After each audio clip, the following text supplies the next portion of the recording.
ओम नमः प्रणवार्थाय शुद्धज्ञानैकमूर्तये निर्मलाय प्रशान्ताय दक्षिणामूर्तये नमः। यन्नित्यमानन्दमनन्तमेकं शिवेति नाम्ना श्रुतयो गृह्णन्ति तस्यावतारो नररूपधारी कृपासुदाब्धि भुवि रामकृष्णः। जननीं शारदां देवीं रामकृष्णं जगद्गुरुं पादपद्मे तयोः श्रित्वा प्रणमामि मुहुर्मुहुः। नमः श्रीयतिराजाय विवेकानन्दसूरये सच्चेत्सुखस्वरूपाय स्वामिने तापहारिणे सदाशिवसमारम्भां शङ्कराचार्यमध्यमाम् अस्मदाचार्यपर्यन्तां वन्दे गुरुपरम्परां। यस्यात्मभूतस्य गुरोः प्रसादात् अहं विमुक्तोऽस्मि शरीरबन्धात्। सर्वोपदेष्टुः पुरुषोत्तमस्य तस्याङ्घ्रियुग्मं प्रणतोऽस्मि नित्यम्।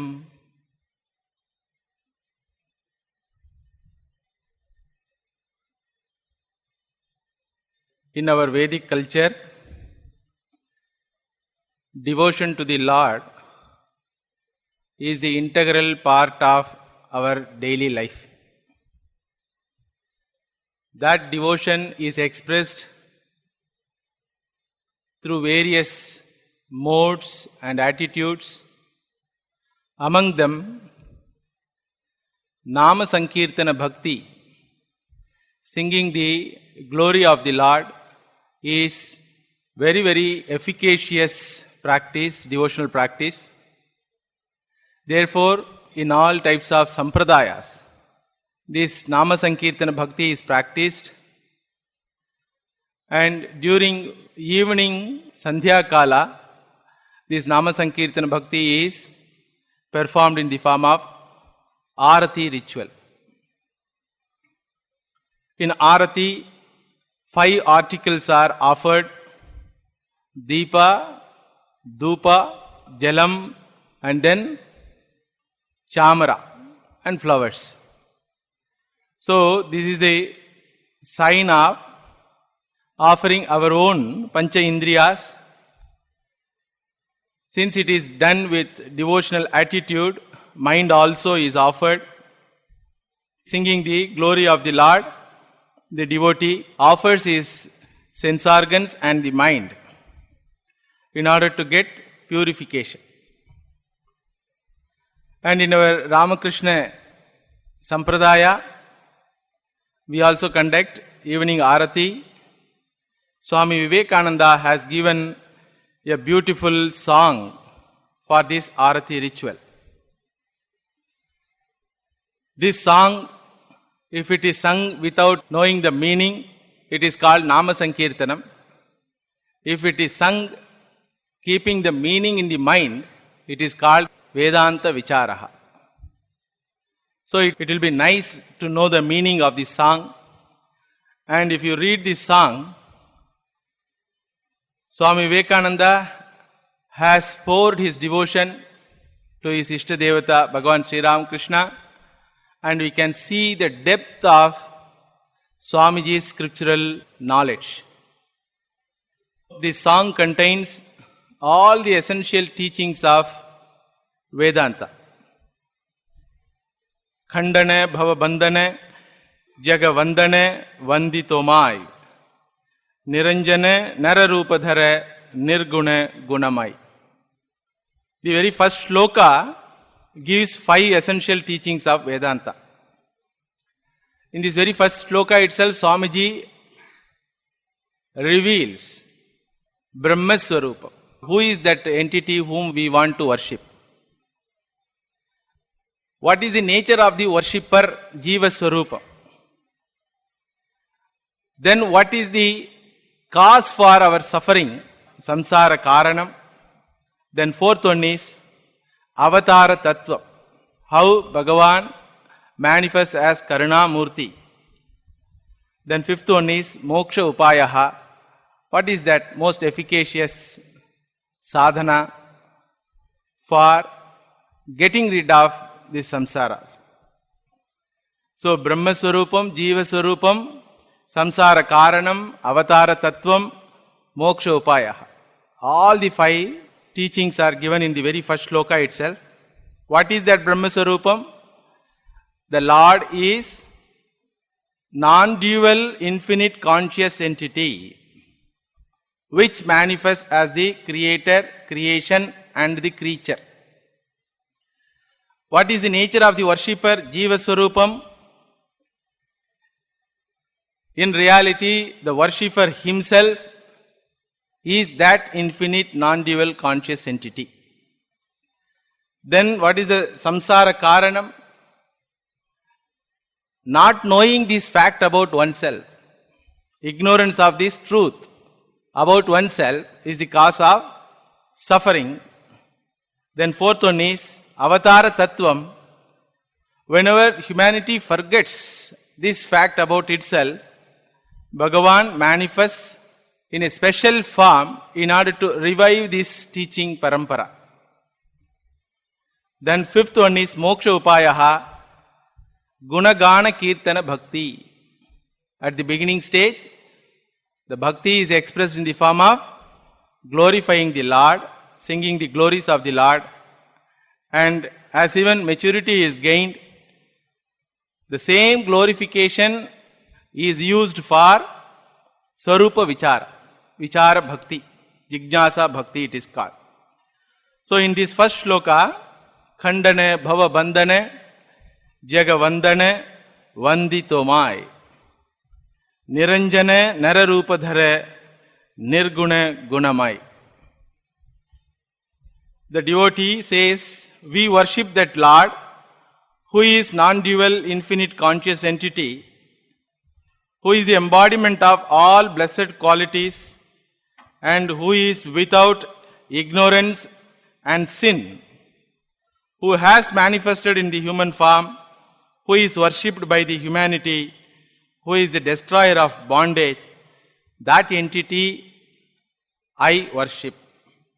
He Nirguna, He Niranjana, He Gunamaya, He Nararupadhara, He Jagavandana, He Bhavabandhana Khandana, Vanditomai.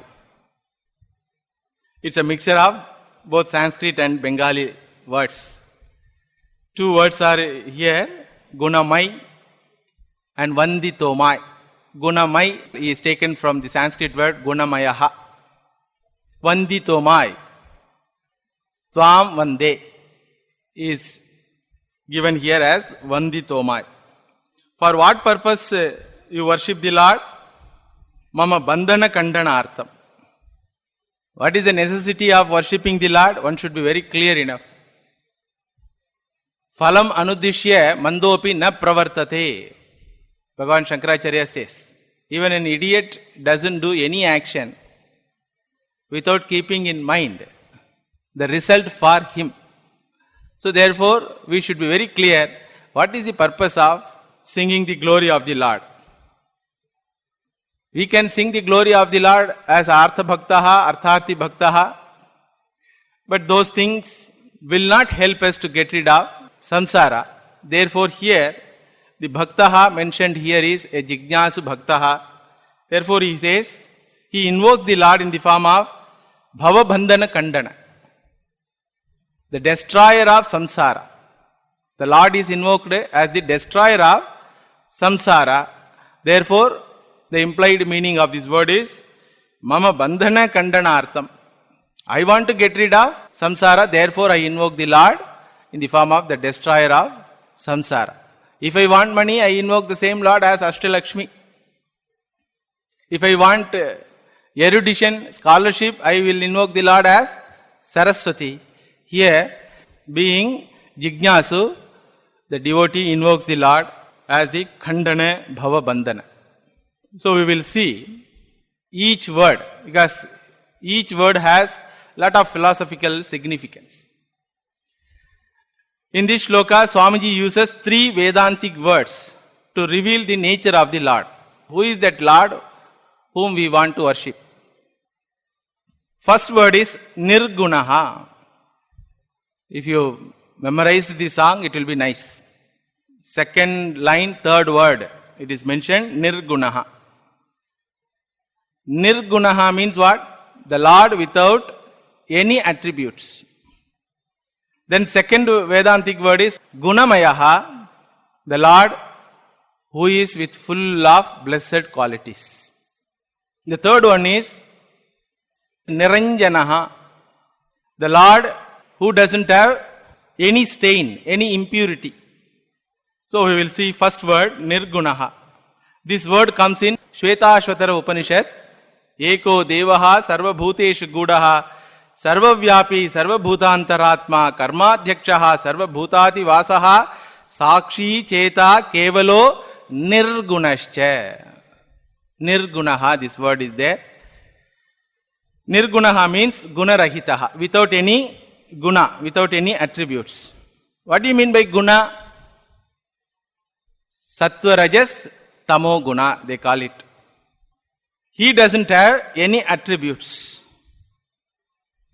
Therefore, he cannot be known through any of the human faculties. Because all our human faculties are designed to know certain properties, certain attributes. Pancha Indriyas are there, mind is there. We have two types of faculties. One is Antakaranam, mind. Second one is Bahikaranam, Pancha Indriyas. So through them we can have the knowledge about 5 attributes. That's all. Shabda Sparsha, Rupa Rasa Gandhatmakam. Here Bhagavan doesn't have any attribute at all. Therefore, Pancha Indriya Agocharaha. You cannot know the Lord through the Indriyas. Can we conceive about Him? Can we theorize Him? That also not possible because He is without any attributes. So therefore He is Manasaha api Agocharaha. We cannot know Him through mind also. That's what in Upanishad it is told. Yeto vacho nivartante apra apya manasa saha. It seems the Vak Devada wanted to know the Lord. So it went along with the mind. Then they were traveling. Then finally, without knowing, they came back. Being formless and colorless, we cannot know Him through our eyes. Being soundless, we cannot know Him through our ears. Being tasteless, we cannot know Him through our tongue. Being smellless or odorless, we cannot know Him through our nasika, that is nose. And being Advaita Vastu, we cannot know Him through touch. That's what in Upanishad it is told. Yettad adreshyam agrahyam agotram avarnam achakshushrotram tad apani padam. Adreshyam, you cannot see Him. Agrahyam, you cannot get Him. Agotram, He doesn't have any gotra at all because He doesn't have any birth at all. Avarnam, no varna. Achakshushrotram, not possible to be known by chakshu and shrotra. Tad apani padam, doesn't have any form at all, doesn't have any hands and feet. Because the logic behind this is, if Bhagavan should be Nityaha, He should be Nirgunaha. If Bhagavan is eternal, deathless one, He should be without any properties, without any attributes. Because anything which has properties or attributes are subject to destruction. Anything which has attributes is limited by that attribute itself. Suppose if I say black cloth, the cloth is having the attribute of blackness. So blackness limits cloth. So black cloth is not white cloth. So very attribute limits that entity. Therefore, being limited, he cannot be a nitya vastu. Anything limited, desha kala vastu parichinnaha na ishvaraha. Anything limited by space, time and causality cannot be Bhagavan. Because all attributes leads to destruction. Anityatvam will come. Anityatva, dosha will come. Therefore, Bhagavan doesn't have any attributes. Being attributeless, he cannot be defined at all. What is he? We cannot say anything. We cannot say anything, we cannot say anything. Telling this, thousands and thousands of books are written. We cannot say anything, we cannot say anything. Telling this, years after years, classes are taken. That is the beauty of Vedanta. So Bhagavan cannot be defined by words directly. But through indications, Vedanta Shastram reveals him. That is called Lakshanam, they call it. Lakshyate iti Lakshanaha. Through indication. Directly you cannot define it. Therefore, indirectly it indicates this is that entity. What is that method? Neti neti Atma. Na iti, na iti. Because our mind is full of attributes. Our mind is capable of knowing all types of attributes. So, Vedanta reveals that Lord by negating all the attributes. By negating all the attributes, Vedanta reveals that Lord because he is a non-dual entity, infinite conscious entity, therefore doesn't have any definition. Because every definition refers to an object. Anything you define, that becomes object different from the defining entity. Definer is different from defined. So it becomes object, and not only it becomes object of our definition, one is excluded from another. So I define the chair. This is what is called chair. The very definition excludes that chair from table. Therefore, an infinite entity cannot be defined at all because every definition is about only a limited entity. Therefore, Mano Vag Aditaha Bhagavan. Bhagavan Sri Ramakrishna used to say, Brahma Uchishta Hoinai. It is not yet polluted by words. Because any word you use, it will be a definition and it will be polluted by that definition. Then the question comes, okay, you say that there is a God and you say I cannot know it. So what is the proof of its existence? Suppose I say there is a Gegemuge. Then immediately you will ask, who is that Gegemuge? Mano Vag Agocharaha. Gegemuge. So what you will do? It's okay, Swami. I have some other work, you will go. So you cannot transact with an entity whom you don't know at all. So what is the proof of existence of that entity, which you call Bhagavan or something? That is the problem with our modern atheistic people. If there is a God, let him come and stand in front of me. In Marina Beach, some 15-20 years before these things happened. So there was a meeting. One fellow was shouting, there is no God, there is no God. Whoever worships is an idiot. I challenge, if there is a God, let him come. I give 5 minutes time. Let him come here. Like that he gave a challenge and 5 minutes all the audience were silent. So after 4.5 minutes one fellow came. Tenga, manga, patani, sundal. Fellow who was selling that snacks. So 5 minutes over, the speaker says, didn't I tell you, if there is a God, he would have come here in front of us and proved his existence. Only Tenga, manga, patani, sundalwala is there. Like that, when he talked, the entire audience clapped. In Chennai only it happened. So, this is the problem with every normal man. You say that there is a God, and when I ask who is he? Indefinable. You cannot define him, you say. Okay, what is the proof of his existence? Please tell. So Vedanta says, the proof is swatasiddham. The proof is self-evident. No, I don't see him. I don't see him. I don't perceive him. I don't experience him. Then Vedanta says, na tatra chakshur gacchati, na vag gacchati, no manaha, na vidmaha. You cannot know through your sense organs.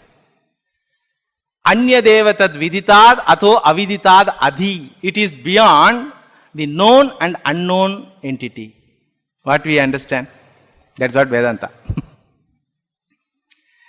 That means what? It cannot be an object of your perception, object of your knowledge. Okay, if it is not an object of my perception and knowledge, then what it is? That is the suspense. It says, pratibodha viditam matam. Bodham prati, it is evident. Anything you think in your life, it is evident. Anything do in your life, it is evident. No, it is not evident for me. Then Vedanta says, all right, tell a statement. This is pot. It's a statement. This is pot.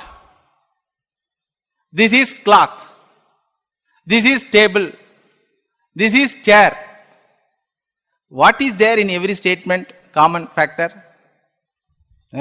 This is. That isness is that entity which is evident. Not only that, when you say this is pot, the actual statement is what you know? I know that this is pot. I know that this is cloth. I know that this is table. Pot doesn't say this is pot. Pot doesn't say I am pot, nor it says this is pot. Table doesn't say I am table, nor it says this is table. So there is a person who is aware of the existence of the object, and that existence is expressed in the form of isness. That isness is called satyam. I know is there, na? Is called jnanam. So this is there in every statement, in every action, every thought process. Therefore, anantam satyam, anantam jnanam. It is self-evident. Na tatra chakshur gacchati, na vag gacchati. You cannot define him. Still, you are always aware of him. In what form? In the form of the very experiencer. In the form of the very questioner itself, it is evident. So it is swatasiddham swayam prakasham. So these are all beyond my head. I want to relate with that God who will come and talk to me, who will teach me, who will tell there is no samsara, or who will give medicine for samsara. Our mind requires some sort of objectification. Therefore, this Nirguna Ishvara, Nirguna Brahman doesn't have any meaning in my life. Let him be there, pa. No problem. Initially he asked what is the proof of his existence itself. Now somehow he got some answer which he is not able to understand. Then he says, all right, even if he is there according to you, let him be there. Let the blessed Lord be blessed. I have nothing to do with him. Therefore, Vedanta says, such a nirguna vastu which is beyond your objectification, the same nirguna vastu has manifested in the form of everything in the creation. The same nirguna vastu has manifested as creator Ishvaraha, as the creation Jagat, and as the very individual Jivaha. So it starts telling how he manifested like this. Sadeva saumya idamagra asid ekameva advitiyam brahma. That existence alone existed. See the word. The existence alone existed. At the beginning of the creation, the existence alone existed. Ekameva advitiyam Brahma. Infinite, non-dual, conscious entity has existed. Okay.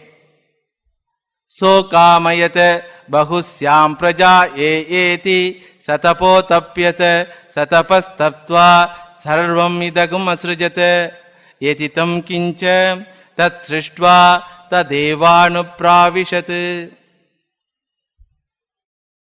So it says that non-dual, infinite conscious entity, it seems it thought, I am alone, boring.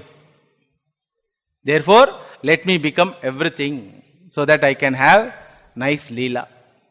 Saha akamayate. He desired to become what? Bahusyam prajayayeti. Let me become everything. So, mere desire will not do anything. So, he has to plan how the system, the entire Srishti should come. Satapotapyata. He imagined like this. Initially, as Narayana, I should manifest from my navel. Brahmaji should come. And then Sanakadi Srishti, like that. A lot of imagination happened. Satapas Tattva, having a blueprint, having drawn the blueprint of the entire creation. Idagum Sarvam Asrujata. He has brought out all this. From where he has brought out? From himself. Because there is no second entity other than him. Ekameva advitiyam Brahma. So there is no second entity other than him. Whatever is there, known and unknown in this creation, sarvam idagum asrujata. All these things are brought out from. But everything is nothing but jadavastu. Creation has come. House has been built, but nobody is there to live. Therefore, tat srishtva tadevanupravishat. Having built the infrastructure, he entered in the very infrastructure itself. So when we hear this, we may think that these are all cock and bull stories. But daily we are doing this, Daily in our life, we are doing this karma. Where? In dream world. Who is the creator of the dream world? Waker's mind. What is the form of that waker's mind? Please tell. What is the form of the waker's mind? Doesn't have any form. It's a formless entity, full of samskaras and vasanas. Impressions, that's all. It doesn't have any form. That formless entity, what it does? So kamayata, it desired. At least in waking state, I have a lot of problems. In dream state, at least, let me have a gala time.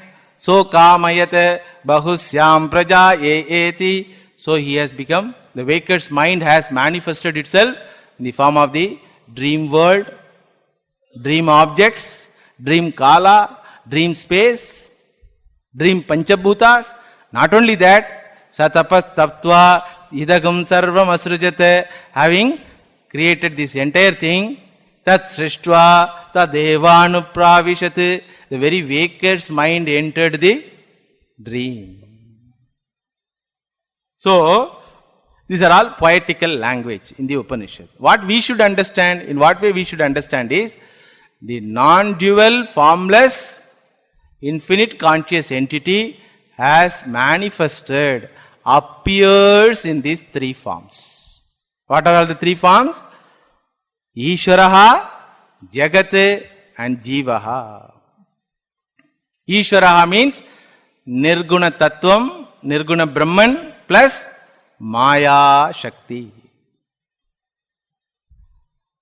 Then Jagat means same Nirguna Brahman with a product of Maya Shakti. What are the product of Maya Shakti? Panchabhutas, 5 elements. Tasmat etasmat atmana akashas sambhutaha akashat vayuhu vayor agnihi agner apaha adbyah prithivi Prithivyam like that, from one to another, that Srishti Parampara is mentioned in our Upanishad. So Jagat has come. Jagat has come means what? Jagat is manifested. Before manifestation of this creation, how it was? Sadeva Saumi Idam Agra Asit. As Nirguna Brahman, it existed. Why it should manifest in that way? So Kamayate. He desired. For this take of transaction. Then third one is what? Jivaha. Jivaha also is none other than same entity Nirguna Brahman plus Shariram. That Shariram also is what? Maya Karyam. Jagat is Nirguna Brahman plus Maya Karyam, Panchabhutas. Jivaha is Nirguna Brahman plus Maya Karyam, Pancha Bhautika Shariram. So each word, each idea, we can go and on for at least 100 hours of class. So I don't want to trouble you. So I am just skipping, just noting some important points. Because you may ask how Ishvara, how the one and the same entity can be a lifeless object, Jadavastu, and a living being. How one and the same entity can be both Nimitta Karanam and Upadana Karanam, intelligent cause and material cause. So many questions they have asked. All the questions are answered. If you keep the Swapna Srishti, dream world in your mind as an example, you can understand the statement. What is the statement? Infinite, non-dual, conscious entity has manifested in three forms. One is Ishvaraha, another one is Jivaha, third one is Jagat. What is the difference between them? Ishvaraha is Mayadhitaha. He is not under the control of Maya Shakti because it is his own Shakti. Therefore, he is Shaktiman. Shakti, he is always under the control of Shaktiman. So he is not bound by his Shakti. His Maya Shakti is ornament for him. Therefore only he is Muktaha. He is not bound by his own power, Maya Shakti. Therefore he is Muktaha.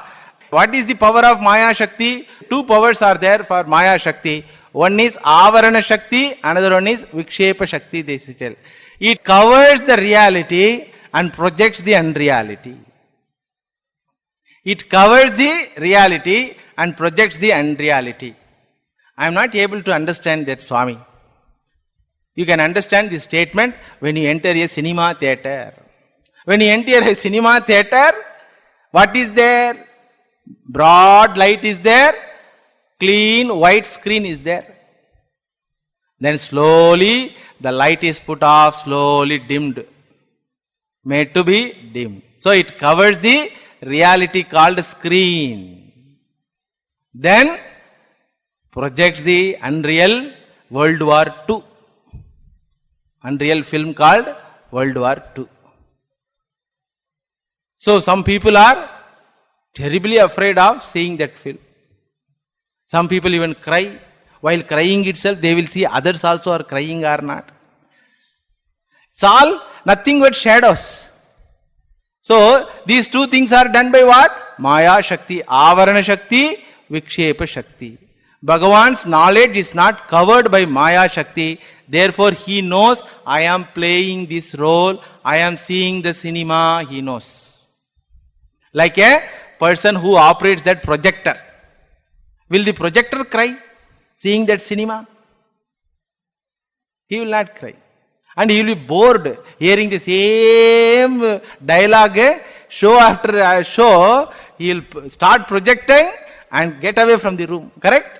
Similarly, Bhagavan also, Srishti after Srishti he has projected, and as even he has projected, he gave the responsibility of maintaining these to Brahmaji. You hang yourself, Chaturmukha Brahma. Whenever necessary, I will interfere. When power cut happens, something happens, I will interfere. Otherwise, I will go out. So he comes out as a Sakshi. Similarly, here also Bhagavan, Ishvaraha, Mayayaha, Adhyakshaha. Therefore, he is called Bhagavan. See, Nirgunam to now Sagunam we have come. Second word is what? Sagunam. Gunamai, is there one word? So Nirgunam, Nirguna Vastu known as Gunamayaha. That Gunamaya Ishvara is called Bhagavan. What are all the gunas? Ananta Kalyana Guna Nilayaha. You name any guna, he is that. Sarvajnaha, Sarvashaktiman, Dayaluhu, Patita Pavanaha, like that. Anything you name, any blessed thing in the creation you name, he is the embodiment of that gunaha. In general, all these qualities are categorized into 6 categories. Aishwaryasya samagrasya viryasya yashasasriyaha jnana vairagya yoshchaiva shannam bhaga itirina. Samagrasya Aishwaryasya. He is the master of Samagram. We are also master. Maybe for our home, some may not be that also. For dog, some that also not there. Whenever we say, nobody hears my word, what we mean to say? I am not the master for anyone. But Bhagavan is master. Ishvaraha, Aishwaryam it is called. So, overlordship they say. Samagrasya. Then Viryasya. To be the master, he should be the embodiment of power. So, Viryasya is an embodiment of power. Viryaha. Then Shriyaha. You need money also to maintain anything. Ashtalakshmi. 8 types of wealth are necessary. So, he is the master of that also. And Yashasaha.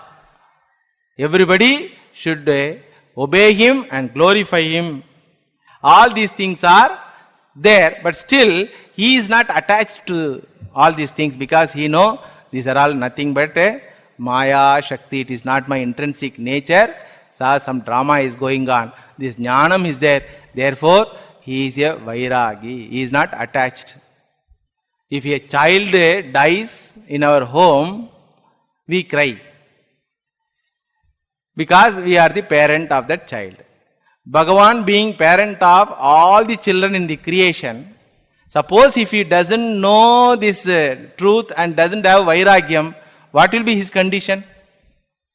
Maha Samsari. He will be Maha Samsari. For one child's death we are crying. And millions of children in all the forms are dying daily. Suppose if the Bhagavan doesn't have this Jnanam and Vairagyam, he will be a Maha Samsari.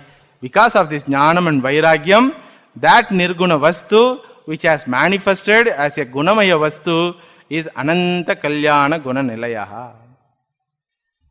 So he knows these are all incidental nature from the Vyavaharika Drishti, from the standpoint of the creation. That entity which doesn't have any form is called Ishvaraha. So we may ask, how can be one and the same thing can be with qualities and without qualities? Shastra says, his real nature is without qualities, but his incidental manifestation, incidental nature is with qualities. I am not able to understand Swami. Come, let us go for Krishna sweets. No, I am asking philosophy, you are calling me to Krishna sweets. Purchase 1 kilo laddu. Then you purchase. What it is? Sweet. No, I say it is laddu. You say it is sweet. What do you mean by sweet? It is laddu, Swami. Then what it is? Jangri. That also is sweet. This also is sweet. Then jalebi also is sweet. So sweet doesn't have any form, but it can manifest as laddu, jalebi. Understand? One and the same thing can have contradictory properties, provided one is mithya, one is incidental, another is satyam, intrinsical. What is intrinsical in all the sweet objects, laddu, jalebi and jangri? Sweetness is intrinsical. What is incidental? Name and color and form. Correct? Name, color and form. Therefore, One is mithya, another is satya. One and the same entity is infinite, non-dual conscious entity, and at the same time, he can manifest in any form. That's why we don't have any problem in worshipping anything in the creation. In this Vedic culture only, even milestones are worshipped. Others are not able to even understand. Hey, milestones you are worshipping. Yes. Neem tree you are worshipping. Yes. And turmeric powder which is used in kitchen, masala dabba, it is there. And Ganesha we are not able to get because now Ganesha form has become very costly. Ganesha, 1,000 rupees. So you come and tell to mother, Ganesha form I did not get. The mother says, don't worry. She takes some turmeric powder from that masala dabba, which powder was used already in sambar yesterday night. Take something and mix the water, makes this Haridra Bimbe Mahaganapatim Avahayami. Whom you are invoking? Mahaganapati, stout Ganapati, not ordinary Ganapati. Stout Ganapati I am invoking where? The 2 inches turmeric paste. Then what you do? After 3 days worshipping it, the form is used as what? Again turmeric powder for sambar. 4th day sambar it is used. Or you bring the Mahaganapati statue and worship him for 3 days. 4th day what you do? You are preparing with trumpets and drums and Dupa, Deepa, Arati is going on. Suddenly suppose Bhagavan, hey, what you are doing? Oh, you don't know Bhagavan? Today you have to go. Where? Last year where you went there? Hey, that Kuvam, gutter water? Yes. Hey, 3 days you worshipped me, nice Pala Abhisheka, milk Abhisheka and other things. Everything you have offered me. Now you are throwing me into the gutter water. Yes, Bhagavan. Jatasya hi dhruvo mrityuhu. You have taken form, na? You have to go. When I die, you say same thing. Now we tell to you, don't worry, next year you will come. I will bring you, but 3 days only. So we don't have problem with any form. Bringing that form, destroying that form. No other religion can do that. So we don't worship the form, we worship the Lord who is formless in and through the form. That is why we can dispose of any form. So I was Shakti Upasaka, nothing happened, my prayers are not answered at all. Then I start going to Narayana temple. Then there also my application is not sanctioned, go to Shiva temple.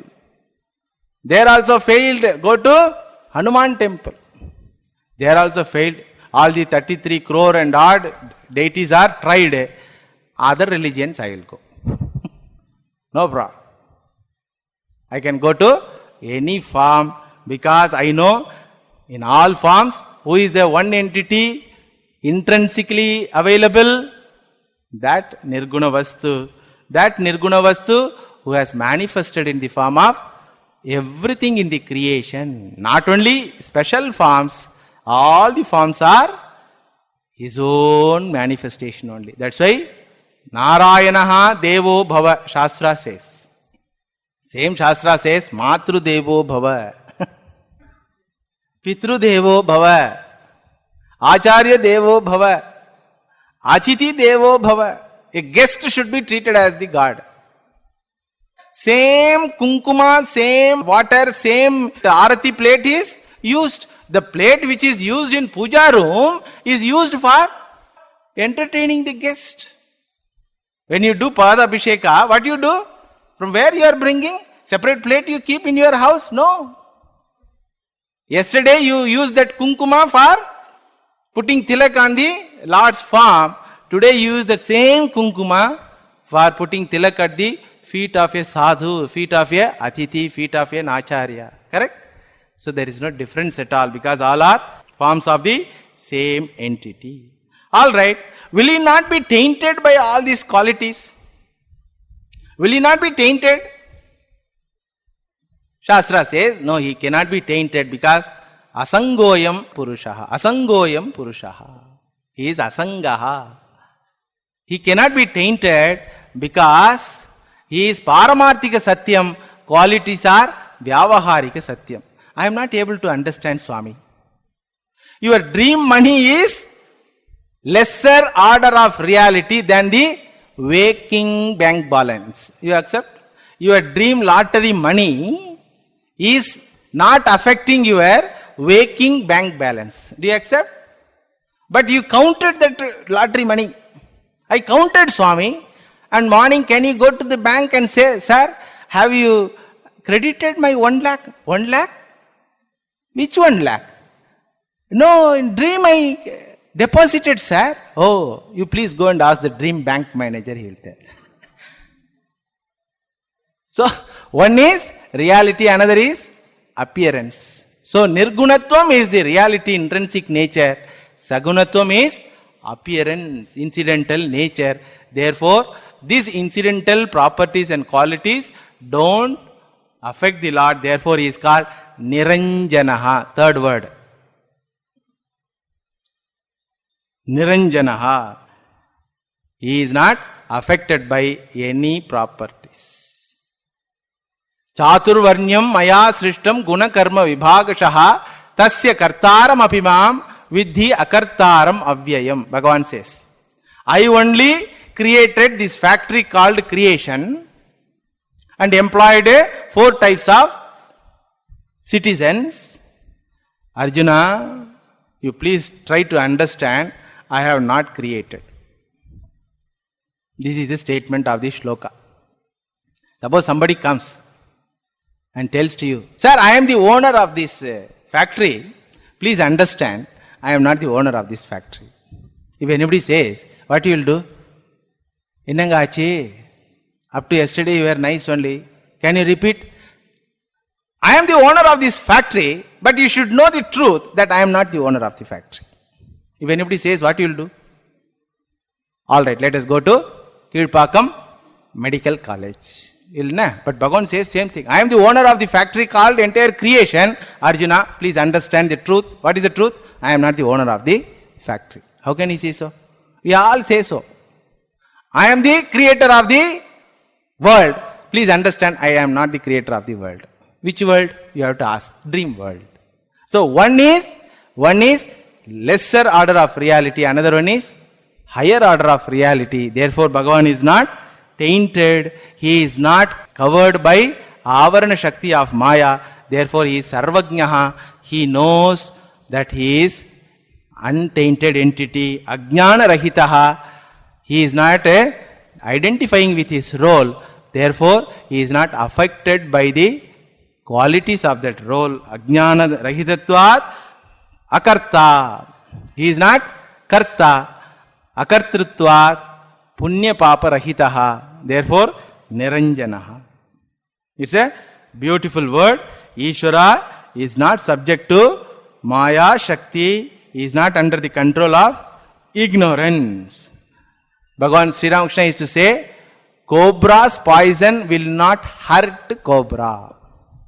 Cobra's poison will not hurt cobra. When you study scripture, then only you will understand the glory of teachings of Sri Ramakrishna.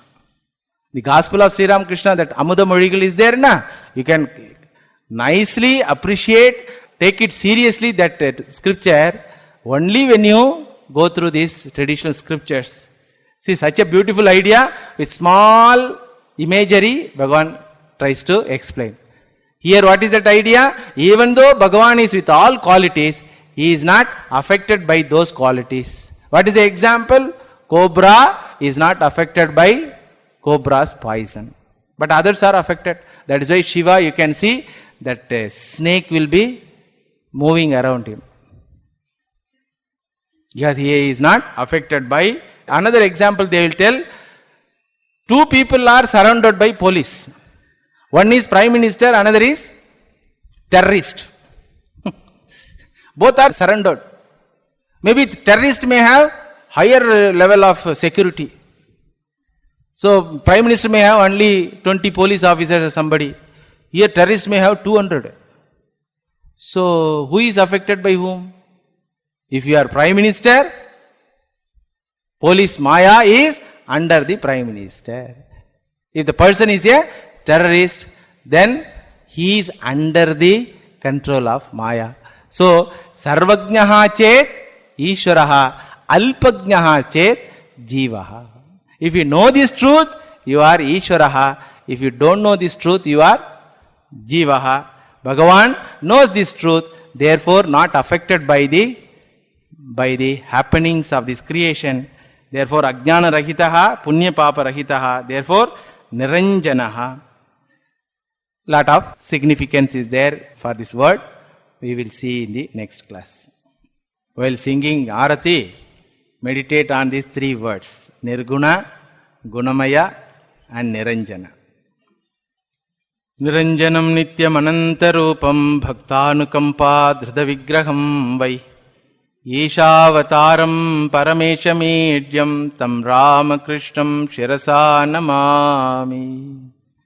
Om Shanti Shanti Shanti Harihi Om Tat Tat Sri Ramakrishna Arpanamastu.